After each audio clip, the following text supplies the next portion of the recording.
please let us know where you're coming in from. I'm Jennifer Tachif. I'm Vice President of Community and Expert Success at Commongenius. Commongenius is an industry leader in bringing together the best and the brightest across industries in easy, accessible, affordable ways. Hey-o. And we work with experts that are changing lives. Experts like Courtney Berry. Hi, Michelle. Hi, Jen. Michelle, everybody. Founder. Michelle is founder and CEO of Courtney Consulting Enterprises, LLC. She's an author. She's a TEDx speaker. She's a 2-time South by Southwest presenter and all-around gem human, which is pretty exciting. Yeah. So welcome, Michelle. Thank you. The clicker here. So you actually can get access to experts like Michelle for an entire year for $99 with Commongenius. You can put in summer 2019. You can access that code all year long. We also have joining us Lucy. She's our moderator, so you can be asking questions throughout the course, throughout the workshop. And let's see. I'm going to go through. Sorry, for some reason I'm having some technical difficulties, of which Michelle will help us. Yep. With the mindful hacks, when of course these things happen, which they inevitably will. So yeah, Lucy's on hand to support as we go through the program. A little bit about how Commongenius works. We have experts, literally everyone from the head of engineering and product of Airbnb to leaders in AI, VR, gaming, mindfulness, and wellness, growth hacking, and more. And so they really are the best of the best to help you level up in whatever it is that you are wanting to do. And without further ado, I would love to. It is my distinct honor to introduce Courtney Berry. How is it? Hi, everybody. I'm thrilled that you're here. I don't know how it is, Jen, that it seems like I've known you and Lucy my entire lives, but I have to say that meeting the staff and the crew at Commongenius and all the bright minds there at South by Southwest really was a game changer for me. So I want to say hi to all of you and for taking this precious time to be here. And I just want to go through kind of some of the research and then kind of talk a little bit about, okay, we know that some of the stuff that's going on for us is bad, right? Like never before have we worked harder, longer, stronger, with more energy and effort, yet leave feeling sometimes depleted each day. So one of the things I'm really excited to talk to you about is just talking about how you can take this massive crap that a lot of us get and figure out how we can stay happy, healthy, and whole. And I do believe in, fake it till you make it, right? But I also believe that a lot of faking won't help you kind of shine as your true, beautiful you. So without further ado, I just want to kind of take us through, some of the ways that we can create some mindfulness in our lives, knowing that, I don't know if you're like me, but if I could see you all, but I want to treat you all like you're right here in my home office in the Finger Lakes of gorgeous upstate New York. But one of the things I want to say to you, right, is if I could see you raise your hands, but right where you're at right now, I just want you to reflect on if you've always been this kind of person that feels like no matter what I do, it has to be great. Like, do any of you feel that way? Like everything I touch must be amazing. Like, if you take up knitting, you have to make an Afghan for 1,000 people. Or if you go for a jog, you suddenly have to be a triathlete. Like, I don't know if you feel driven, but I hope I'm speaking to the choir, which is if you kind of raise your hands from home, which is like, sometimes I just feel like no matter how much I do, it's never enough. So I want to kind of speak to all of you perfectionists out there to say, I feel you, I breathe you, I used to be you, and I'm still like a struggling perfectionist in recovery. So never have we worked harder with more reported cases of burnout.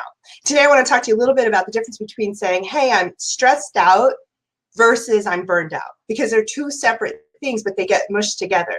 And a lot of times we'll say, how you doing? And somebody will just say, I'm fine. Because I feel like we kind of have created an environment where we have to say we're okay all the time, and it can affect our clients. It can affect our work product. It can affect our emotional self. And so in kind of tying that mind, body, and spirit together, I ask us all today on this webinar to think a little bit more about how can we become this mindful nation. And so I want to save you a lot of time I spent years in fatigue, years in overwhelm, years in not accepting myself, years of worrying about imposter syndrome. I read thousands of articles. I have tons of training and experience. And what I want to do for you on this platform and this time together is I want to save you time, energy, and that kind of output from incredible stress by just cutting down all the things I know. That's why if you sign up with me and you get on the phone with me after this, and I think you have like 24 hours to book, you're going to be able to get this wonderful cheat sheet, which is kind of like how you can eat better, how you can sleep better, how you can think better, how can you relax better. And it's just all there for you. So it's like years of research, and I just have it on a sheet. And I got this great idea because I was on the webinar with Julie Lamb from How To with Julie Sue, and she had a cheat sheet that she gave out to people, which was like the top tips for kind of being a great influencer. So I just want you to also think about how you can be a great influencer for your own self-care and your own, self-preservation.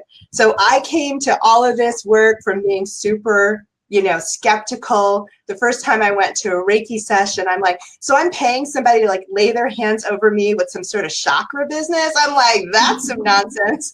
And after one Reiki session, I knew I wanted to be a Reiki master. I knew it was saving my life. I never had felt so unburdened of the kind of the difficult emotions that I carried all the time. So I want to take all of this like stuff that I've done over the past 20 years and just give it to you and tell you that if you're struggling right now, or if you came to this webinar because you're like, I really want to get more mindful, I want to demystify everything for you in just a few slides. Okay? I mean, what can you say? Like, I'm like, okay, are you with me? Like, you're here, so let's just move on, right? So the statistics are really scary, so I don't want to spend a ton of time on them. But 70% of our employees, when I last did this data and this research, feel unhappy and disengaged. And even those who are engaged, they feel there's a downside to that, because if you're so engaged in your work, suddenly you might realize that I'm getting taken advantage of.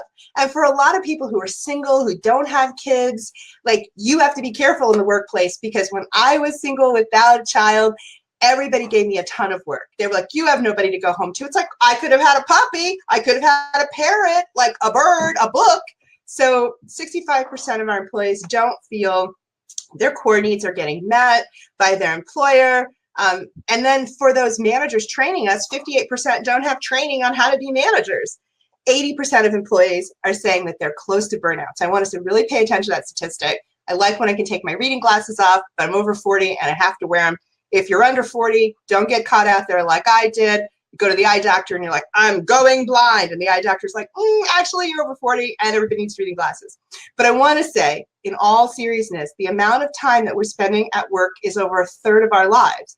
So because people are super stressed, absenteeism is the biggest cost to our organization, and even presenteeism. That's when you're showing up, but you're not really there emotionally. Do you know what I mean? Like, you're there, it's kind of like the lights are on, but nobody's really home. So you're showing up to work, but you don't really feel engaged. So chronic stress from this lack of engagement, chronic stress from feeling like you have too much to do when you can't get your work done, and kind of the ways that health costs are rising are making it really difficult for our employers to keep pace, right? So it's not just an American problem, it's a global problem, but particularly when I talk about the American case study, it's $360 billion of what it costs annually for not treating stress at work, and then by extension home. And what I want to talk to you today about is how work and life are integrated. So I don't use the term work-life balance anymore, because I just know that it's just like, it's kind of a false dichotomy, like work's here and home's there. They're both connected. And so we have to integrate them in a healthier way. And so we're spending over $1 trillion on many chronic diseases that could be prevented by good nutrition and good exercise. But the rub there is you don't always feel like getting good nutrition and doing a lot of exercise when you feel down. So cancers are linked to the foods we eat, to the air we breathe. And so people say, with all of this stuff, what could we do? And so I say do the math, because happy employees make money. I don't mean to not appeal to altruism. I believe in altruism, but there's some employers who are just going to say, how can we make more money? And I don't mean tokenism, where we just bring in a few speakers on mindfulness or have a chair massage and let some employees go to yoga and we think we're done. I really mean building a culture of preventative health care, a preventative disease management, where we don't get those diseases in the first place.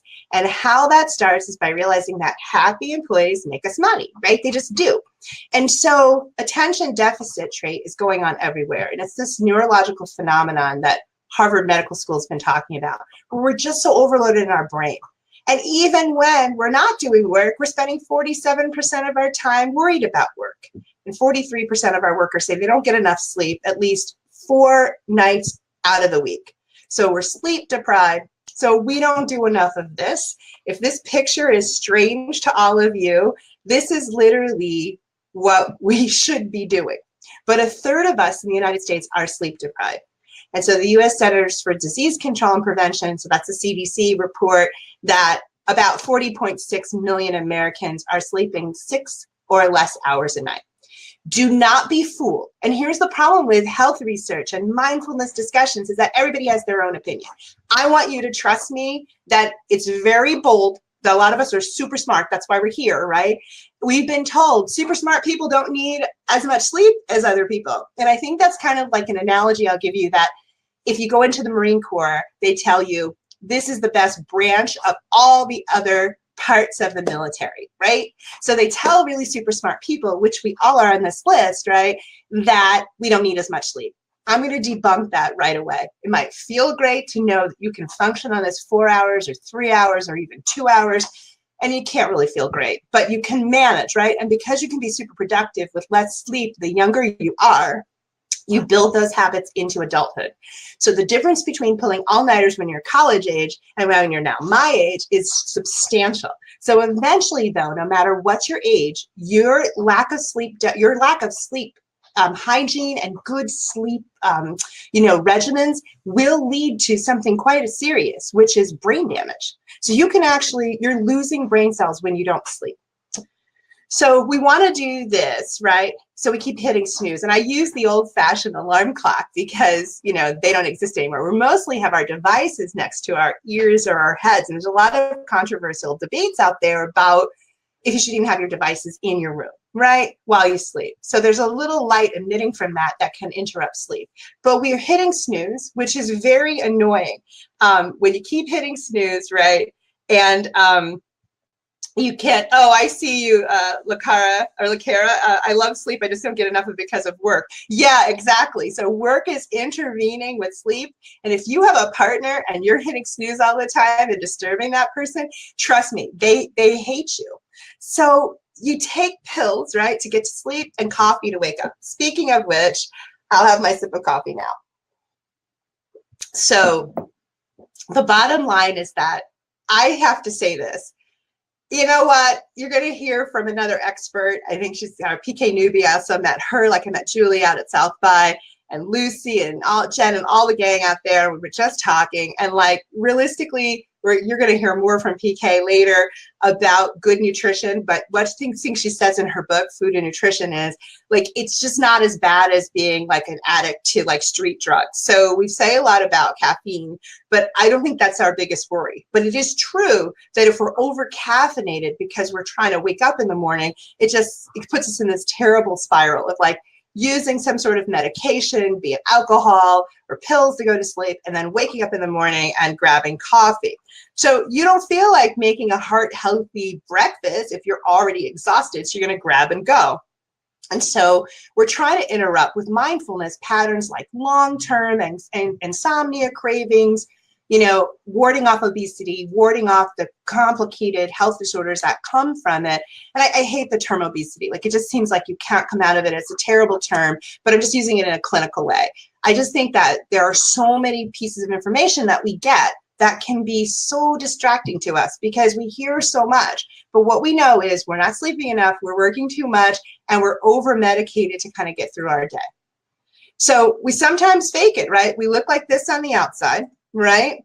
But we feel like this inside, like we're competing with each other, with ourselves. And so one of the things is that I want to build us up from the inside out, that we are measuring ourselves against ourselves, not necessarily competing against the other person. And that's a conflicting message, right? Because I went to Cornell for graduate school, and I would hear some of my undergrads tell me these horror stories where, you know, at the pressure of the Ivy Leagues, people were sometimes ripping pages out of books so other people couldn't read. We moved to a more digital format now, but I would have to say that that energy that can happen in competitive places, workplaces, colleges and universities, competing for contracts and grants, can lead to a huge amount of depletion of the mind, body, and spirit, because we're always pushing to be the best. And I often say this about the United States. Only in America could we make yoga competitive, right? And I also say that also in the United States, could somebody tell you they were in the Olympics and they got the bronze medal, and we'd be like, oh, why wasn't it the gold? Like, what's that about? Like, I'm not making it to the Olympics. I would like to just be glad that I could like walk up an Olympic hill, forget about competing in anything. So some days are like this, where we just feel there's too much competition. We're not being recognized. Everything starts to feel like Groundhog Day. Like, didn't I just do this? Why am I so exhausted? We just had a friend tell me that she's in her busy season for work. So she's going to work 7 days a week for the next 3 weeks and hope for some comp time. That's crazy, but that's the demand of the job she's in. And if she says no, she'd just be replaced by somebody else. That people are expendable is a huge stressor. So too many bosses think they're really great. 89% of us leave our jobs. We say it was for higher pay, but we're lying. We want a reference, right? It's actually because our bosses can suck. So micromanagers are one of the hugest causes of stress at work. If you hired me to do the job, just let me do the job. That's what people are saying, right? And so the constant state of stress leads to this. So I'm going to take all this complexity and make it pretty simple. You don't feel great, you eat crap like this. And I don't want to judge it because I've had it. But now that I feel better, I don't crave that anymore. So ironically, right, we're told not to eat this instead of telling the people who are in leadership positions that we've had it up to here. We can't survive in this way. So this causes conflict. There's been so much bad behavior at work that there are times when I'm like, it's just a bunch of children without appropriate skills on the playground. There had to be adults intervening to tell us how to play together. And so I feel like people are bringing their unresolved childhood issues to work. So if you were criticized a lot by a parent, you can kind of feel it. That's the way if your boss gives you a critique you don't like, you can kind of think it's your parent. So we kind of can't separate some of these issues out. People are overwhelmed and they're angry.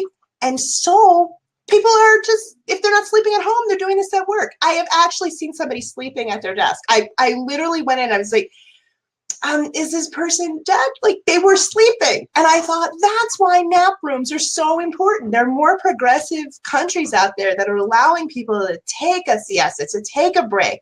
In American culture, it's like, do not take a break, keep working nonstop, and produce all the time. And so we end up collapsing, right? Or collapsing when we get home. I fell asleep once with my toothbrush in my mouth. I woke up in the morning and continued brushing my teeth like that was normal. That's not normal. And so I'll pause right here to let Jen come back in, and then we'll keep talking. Yeah.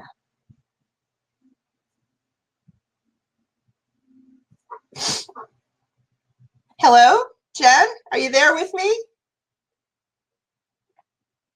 Hello, everybody. Can you all hear me?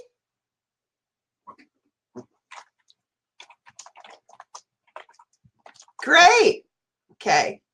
I think Jen's going to say something. There you go. I'm saying something. Well, first of all, this completely resonates. I feel like I saw something yesterday on Twitter where they were saying the World Health Organization actually declared burnout an actual disease now. It's something that is so prevalent and so impacting us that it's not just, because it used to be that it didn't really have some sort of medical foundations, right? And that people weren't, oh, what is that? So this is so resonating, and thank you, Michelle. Yeah, so if you all are just joining us, we have folks from Austin and Rhode Island and New York, New Hampshire, Heyo, Virginia, San Francisco, Denver, Chula Vista, Massachusetts. I think I have everybody. And those of you that aren't, oh, there's some more people. Let's see. Where are you from? Ohio, Illinois. Jen's napping. I was not napping, for the record. Yeah, so technical difficulties. So I'm here with Michelle Courtney Berry, founder of and CEO of Courtney Consulting Enterprises. She's an author of Mindful Nation, Why Laying Down Rather Than Leaning In Can Save American Lives. Like truly, you just heard the thing about the World Health Organization. She's a TEDx speaker as well as a 2-time South by Southwest presenter and all-around gem human. Yay, team. Thank you for that, Michelle. She's also a Commongenius expert. So Commongenius, we are the industry leader of bringing together the best and the brightest from across industries in easy, accessible, affordable ways. So we will help you level up in a big, bad way. And guests on this webinar can actually get a year's worth of meetings with experts like Michelle for only $99. And as Michelle said earlier in the webinar, you can actually get in the next 24 hours, if you sign up for the subscription, you can receive her curated content around mindful life hacks and generally being awesome. So I highly encourage you to sign up. And cool. Yay. Well, thank you so much, Jen. Yay. All right. So yeah, I hope you will sign up and access the experts. They have great folks on here, and I just really love what I do. I'm really passionate about it. Like Jen mentioned, I'm going to be sharing a big brain dump for you so you can save yourself so much time. Like if you want to learn how to meditate easily, there'll be that information there. If you want to look at other mindful influencers that I look on Gram every day, the Gram is that, I just feel like I'm dating myself. I'm just going to go back to saying Instagram. I just think I'm out of the generation to call it the Gram, but just go on Instagram and like check out the folks that I follow that inspire me. I also have information on how to relax when you're stressed, how to deal with difficult people. And so you'll just be able to click on those links and take or go through a quick meditation with me.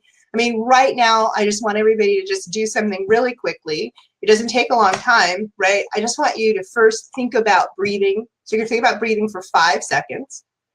You're going to inhale for 5 seconds and hold it. And then you're just going to exhale for 5 seconds. So just, 5 seconds thinking about breathing. And I demystify meditation. Like it doesn't have to be really super complicated. The West has made it into this really complicated thing where actually meditation is just paying attention to your thoughts. That's all, just paying attention to them. You can get really deeper with it where you start to really clear your mind, but that's after a long practice. So we don't have to make it complicated. We don't have to make it too rigorous. We can just simply think of a mantra like, I deserve all good, wonderful things because I am a powerful, beautiful being. And just say that over and over again, right? And believe it. So most of the time, fake it till you make it doesn't work, but it doesn't work if you're clinically depressed. And so this is one of our most costly illnesses. I used to smile all the time and not be happy. My eyes didn't match my smile. And so I want to be real clear with telling you that one of the purposes of what I talk to people about is this destigmatizing mental illness. Almost everybody's struggling with something. It's nothing to be ashamed of, but clinical depression is costing about $51 billion in absenteeism from work and lost productivity, and then $26 billion in direct treatment costs. And so when somebody is depressed, they can't snap out of it, and they shouldn't be told that.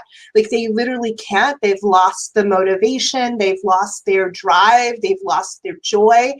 They don't enjoy doing the things that they used to do. And so when I work with people, I'm very clear about making sure that they get treatment for clinical depression. I'm a survivor of clinical depression. I'm a survivor of being on antidepressants. After I started doing Reiki and meditating, I didn't need them anymore. There's nothing wrong with medication. It's just that sometimes medication leads to more medication. And so Big Pharma has such an investment in illness, not in wellness. And so being well is almost a radical act in the United States. And so more than 80% of people who are depressed can be treated, and it does require a team and support. And I'm lucky to have that, and I'm lucky to help people get the right referrals to be able to live a happy life. And so This goes for people of color, and it particularly also goes for women as well. Stress affects us differently, and there are far more health side effects. Not that men aren't suffering, of course, but in terms of female death, we're losing 1 in every 4 females who each year with heart disease, which many people are linking to kind of holding on to this stress. It's the leading cause of death for African American and white women, and among Latinx women, heart disease and cancer have roughly the same amounts of death.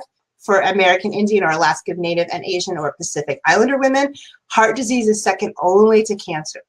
And so women are more likely to report stress than men. And I'm using the term women for anyone identifying as a woman, okay? More likely to talk about stress, but their symptoms for heart attack and early heart disease are often ignored when they're talking to doctors. And so we're really looking at, in all my research and the work that I'm doing with folks, is just really looking at, if stress is the core issue, how to reduce the stress so we can stay healthy and happy. One key way is really understanding what employees need. Employees need a lot of different things between physical, emotional, spiritual, and mental. And so if you're employing people, you have to really remember that they're a whole person who were created not just to work for you, right? But created, right, to live their very best life, to live their happiest life, to live their most beautiful life. They are not machines. They are not to be mistreated, and unfortunately, so many of our employees are. And that's why they're unhappy and sick. So how do you unpack these core needs? You can't unpack anything until you know what's in that suitcase, right? You have to look at all of the ways that we are well or can be well or get sick because these core needs aren't met, be it, how you feel about your occupation, your spirituality, your social life, how you think, your mind, your intellectualism, your physical activity, your emotional life. All of these things are related to how we're going to get up in the day and move through the world. So we want to unpack all of the imbalance that's happening when we don't get our core needs met. And so the most important thing that we want to do, right, is we want to say, okay, our core needs aren't getting met just yet. What's the first step? The first step is that there's always going to be some jackass running around. I promise you, there just always will be. So you can't let that person ruin your life. And we always feel there's one person trying to destroy us each day. Some of this is petty. Some people are dangerous. And I'm saying dangerous people, you need to report them and call the police. However, I am talking about just random annoyances that we let build up. Like we're like, oh, here comes this person. And we tell ourselves a story about them. And then we let them ruin our day. And there's always a person borrowing our office supplies without permission. There's always somebody like, let me tell you this story. It's like, I already heard that story. Like, there's always somebody disclosing way too much stuff about their sexual life that you do not want to hear about. There's other people you'd be interested in hearing about, but that person, no. So you have to understand that difficult people, fools, crazy people who are just like going to just try to make other people's lives a misery are always going to exist. There's always going to be some kind of stress every single day. And so one of the things in knowing that is that we have to start protecting ourselves and fortifying ourselves against all of this stuff we can't control. So there's a big difference between being stressed and being burned out. So when you're burned out, let's start with stress. When you're stressed, it's too much. So think about that. It's too much of something. You just can't stand it. It's too much. That's stress. You have too much of it. You feel like if you could just get some of these pressures off of you, things will be better. Burnout, where I kind of live and specialize in, is helping people distinguish between the two. Burnout is not enough. Everything is wrong. Depletion, moral exhaustion, a lack of connection. Like you just can't get out of this hole that you feel you're in. And so stress always creates unmitigated stress always creates conditions for burnout, okay? And that's how they're related. And so understanding what causes this, the underlying impacts of this stress is really critical. So we want to be mindful that there's a stress response system. So there's a really great stress hormone called eustress, right? That's a good stress hormone. And then there's cortisol, which can help you temporarily, but too much cortisol and adrenaline in the body causes the body to constantly be in fight, flight, or freeze syndrome, right? And so when you get too much stress hormone, that's not the good stress hormone in your body, it disrupts every single physiological process. And it creates all of these things that you see on your screen. So between anxiety and depression, digestive problems, headaches, heart disease, sleep problems, weight gain, memory impairment, difficulty concentrating, enjoying the things you used to enjoy. And so the distinguishment that you want to make is having that good combination of good stress versus bad stress in your life. So for instance, if you don't have enough stress, like if you're like, everything is wonderful, I'm just gonna relax, like that's great, my life feels so good, like that's beautiful, but sometimes you're denying something. Like if you don't have a little edge to you about getting something done, you'll never finish the project. So a little bit of that hormone, a little bit of that good stress hormone is going to help you complete a task, is going to help you finish a project you've been putting off, is going to help you run a marathon even, or a short race, or, you know, really go after a project, or if you're an entrepreneur, like really get that contract you want. But bad stress, what that does is that starts you freaking out. You're like overloaded, and then you start to crash and burn. And that can come from pulling multiple all-nighters, pushing yourself to work too hard, having relationship problems in the midst of work problems. And so it's good to kind of know which is the stress that's going to push me to my goals, and what's the stress that's going to interrupt my life. And so from, you know, whether you have a family or work deadlines that or just a hard workout you're doing, your stress response is very different each time. So there are different responses to kind of getting something that could be stressful in your life. So you have to pay attention to the stories you're telling yourself, and you have to say, is that real and true? Can I really prove that? And have I been down this path before? And what steps did I take that led me to, you know, feeling more stressed? And what steps did I take before that really changed things for me in a positive way? And so mindfulness brings us back to our core, which is helping us be present with ourselves every day. So when you take that bite of food, did I really taste it? When you did that workout, were you really there? I mean, sometimes you have to check out emotionally because the workout's just too hard, frankly.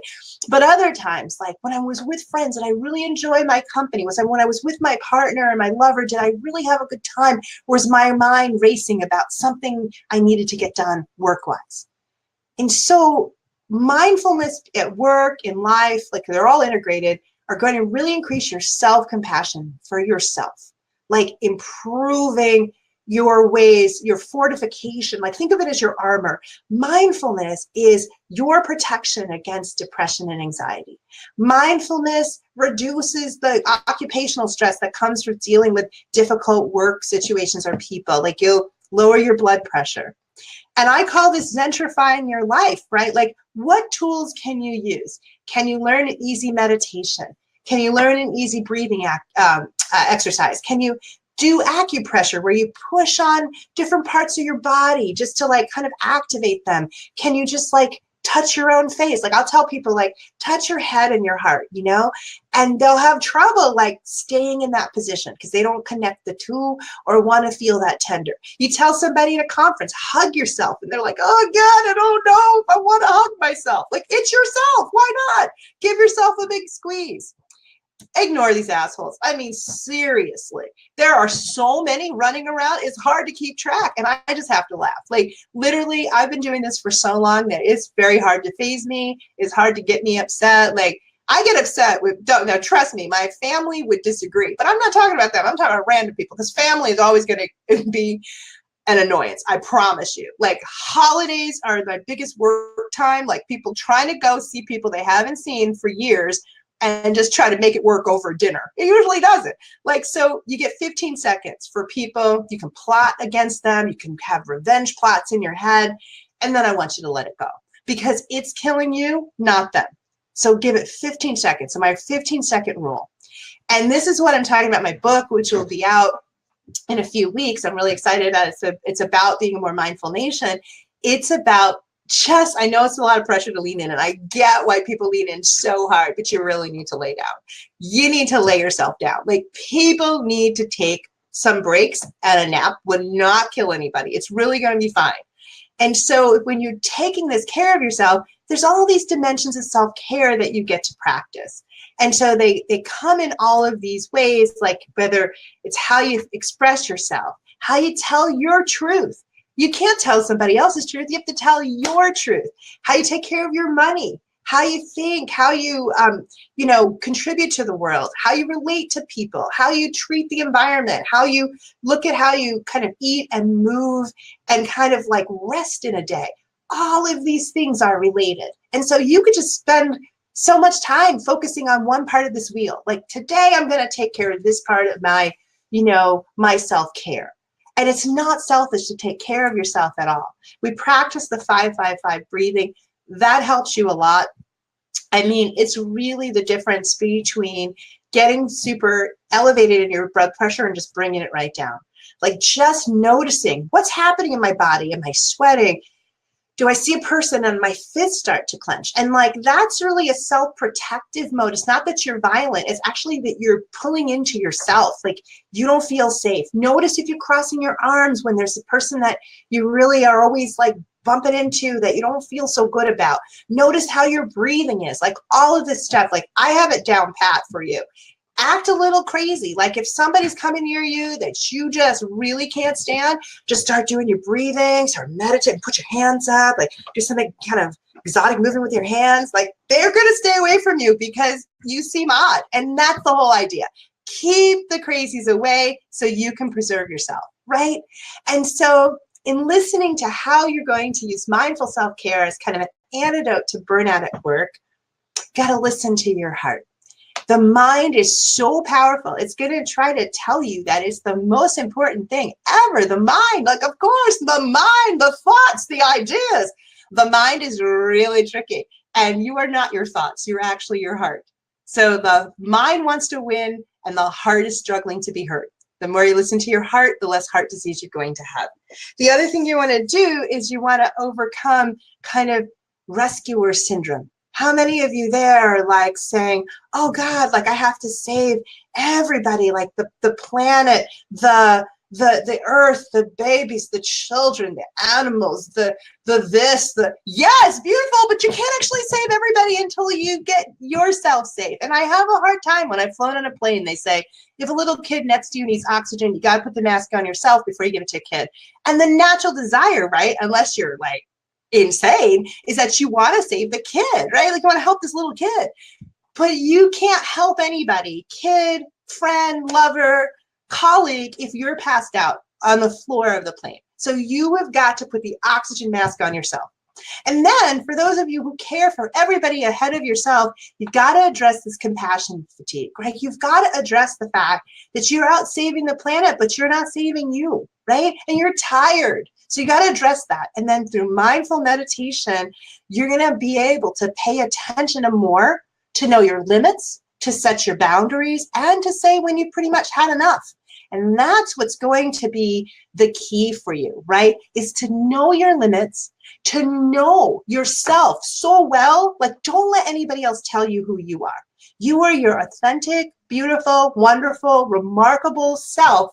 And you're put on this planet because you have a purpose. Each of us has a different purpose, a different goal, and a different dream. And so the more mindful we can get, and the happier we can get, and the truly healthier we can be, the more we can save all these things we want to save. But we have to save ourselves first. So that's kind of a run through of like years of research and information. And I just want to like start paying attention to your questions and kind of start chatting with you and kind of talking about, what ways can we kind of preserve our energy and still, leave something for the world. Some people are really afraid, like, if I start taking care of myself, I'll just stop helping other people. But that's not true. Like, the more you are in alignment, like, the more you really don't undersell yourself financially, the more you really make what you deserve, and the more that you really love yourself, the more abundance you have. And you move out of scarcity into true abundance in everything that you touch and in everyone that you love. Cool.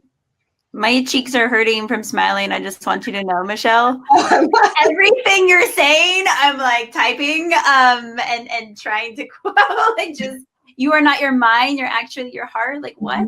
It's just beautiful. Like, thank you. Thank you. Oh, you're welcome. My pleasure, Lucy. Yes, I believe everybody's getting a, thank you, Janelle. Everybody is getting a copy of the PowerPoint. Is that correct? That's true, right? I believe. Did I make it up? Or not? I don't know. Yes, they are. Yes, they are. Okay, cool. And then we're also going to be sending out, right? We're recording. Okay, cool. And then we do have some Q&As. So Dean was asking, how can you separate your occupation from your identity, right? Like, so many people, their self-worth is coming from the work that they're doing. Yeah, it's so hard, right? Because we're attracted to the work because it is a reflection of us and who we are. And so how we can separate it out is we know that we were called to this purpose of our jobs, right? And sometimes our job does feel like our lives because it's a perfect match. For some other people, it's not a match. They're not doing what drives them. They're not doing what they value. They're not doing what they love, and they should do something different for real. But if you're in alignment, right, then you can feel so much joy from that you just keep working and working and working, right? You maybe you could think about the separation then as a way to refuel to do the very best job.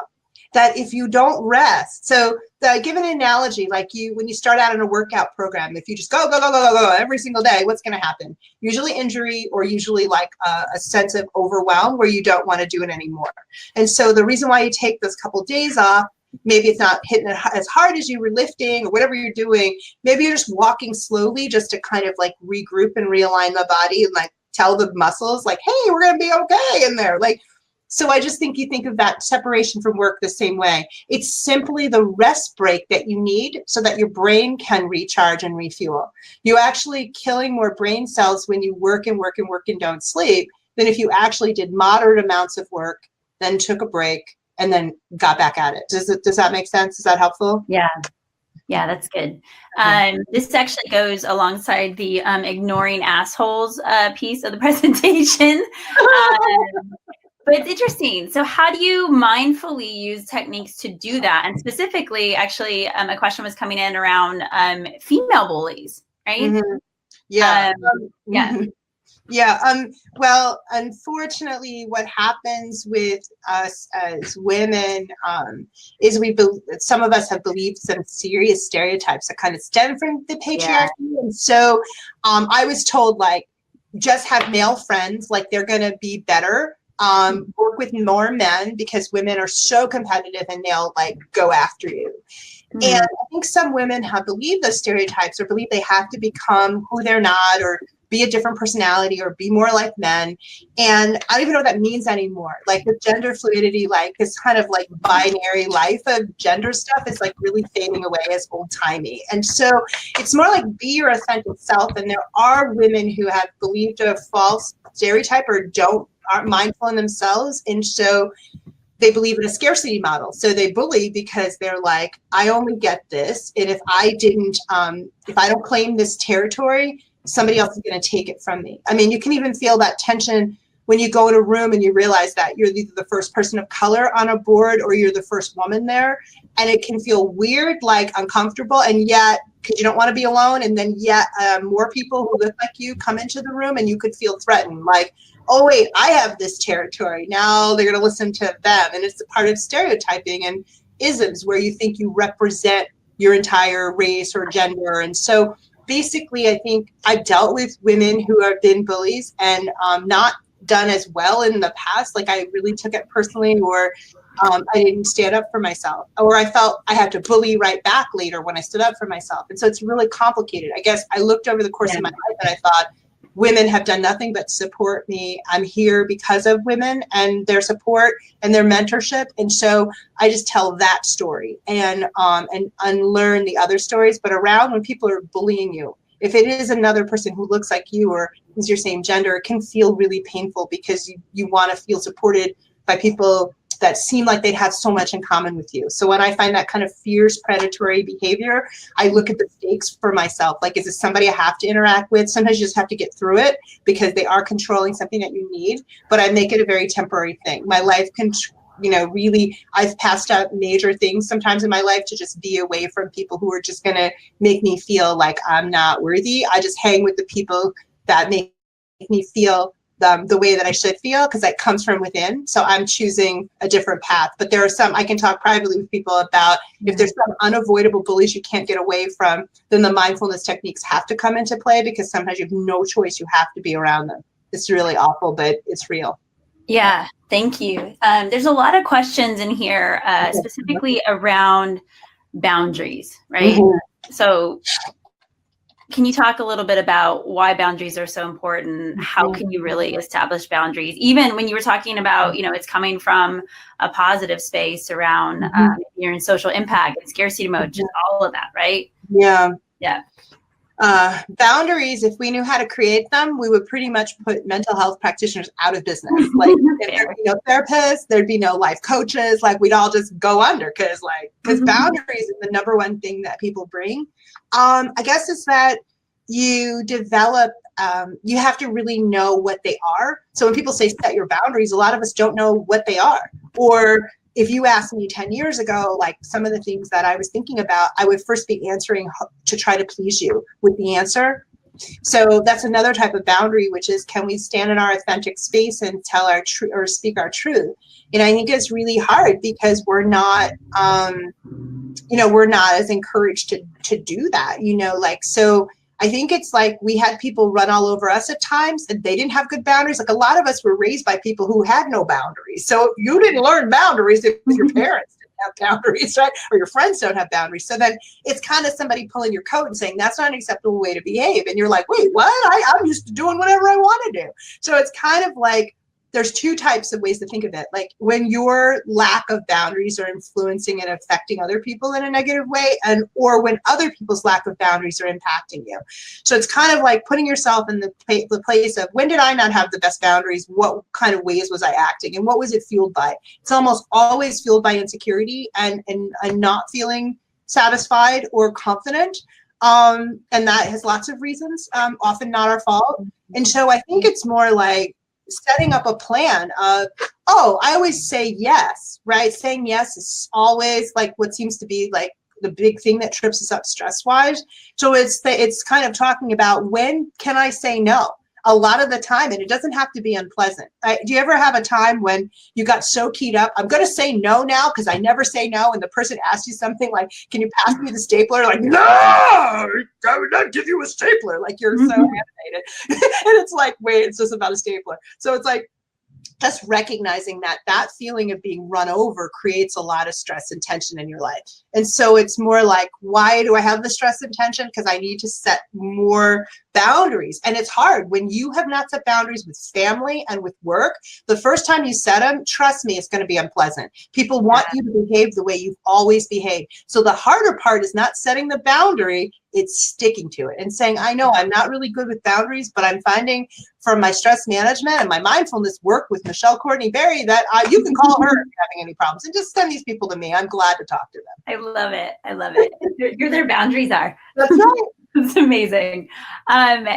There is a question from Emily around, so it's burnout, and it's also, kind of finding your passion when you're in a place of burnout. Coming back to that place. She's wondering, how does she get back to that or move on specifically, within her career, but just in general, right? That question, I imagine, is something that most folks. One of the ways to come back, right, is you've already recognized you've come back.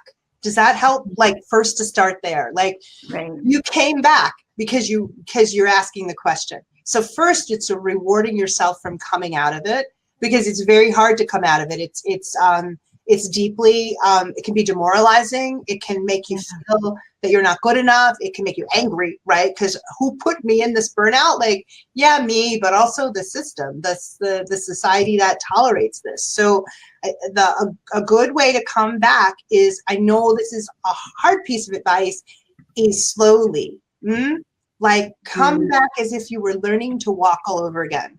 Don't come back diving in the same way you did it before, because you're going to burn out again.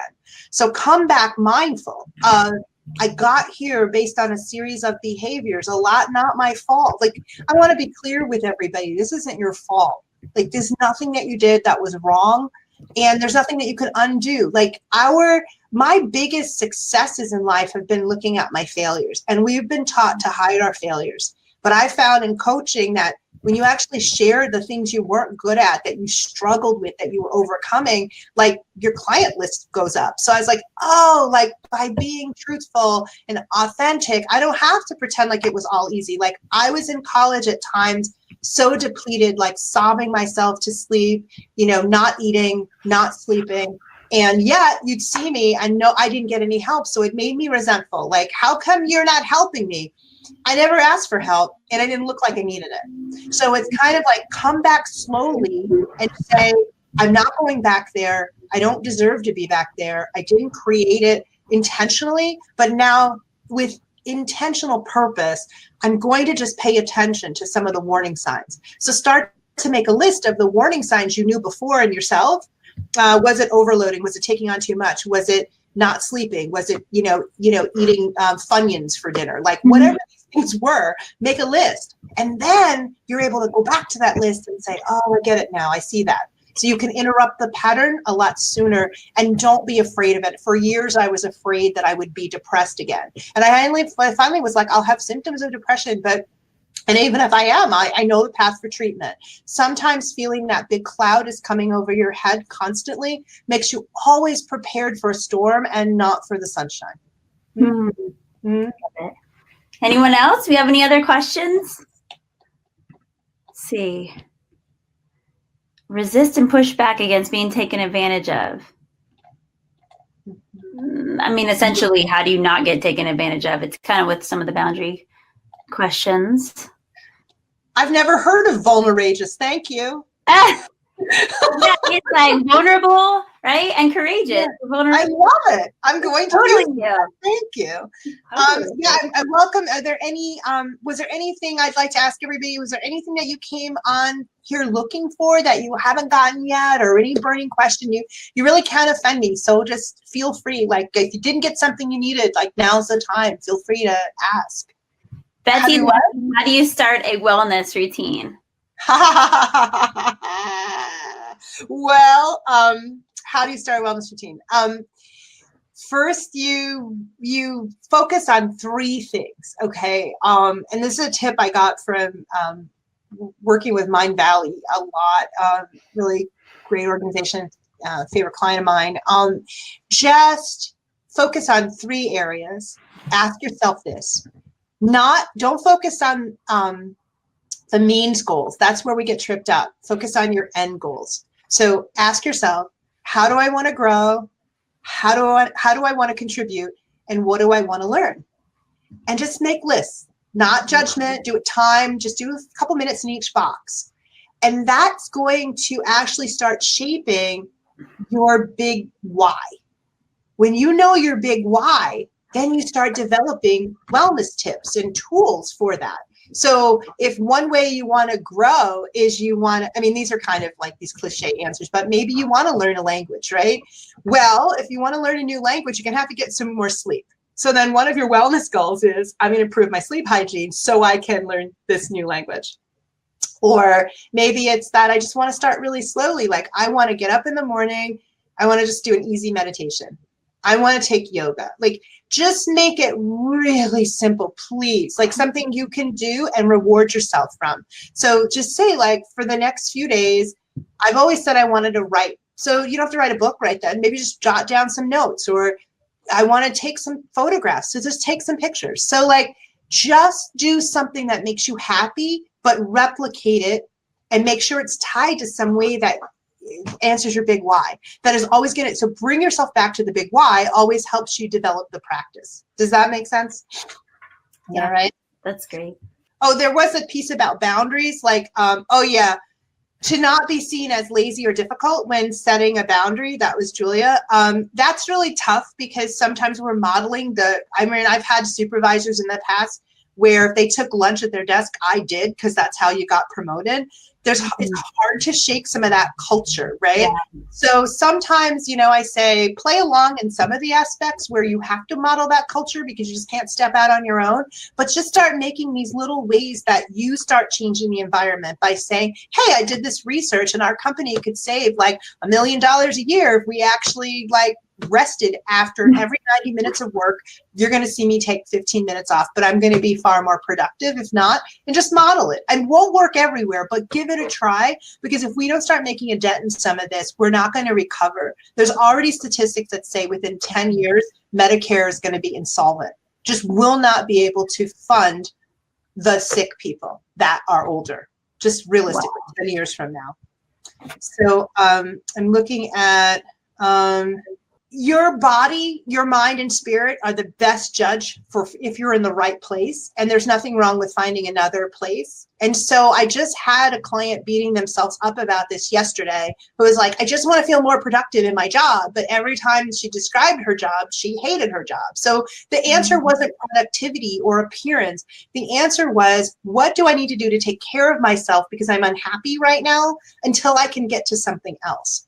I'm not saying everybody can just drop everything and leave their jobs, but I am saying that at some point where the rubber meets the road is if it's not the right match for your heart and for your values, it will continue to distress you. So you'll have to develop some techniques to manage that distress while you find something else, because there's nothing wrong with finding something else. Julie Lamb is asking, do you have a go-to sentence that keeps the negative away, or anxiety-ridden people out of your sphere, or button pushers who always try? Anxiety, go away. Difficulty, be gone.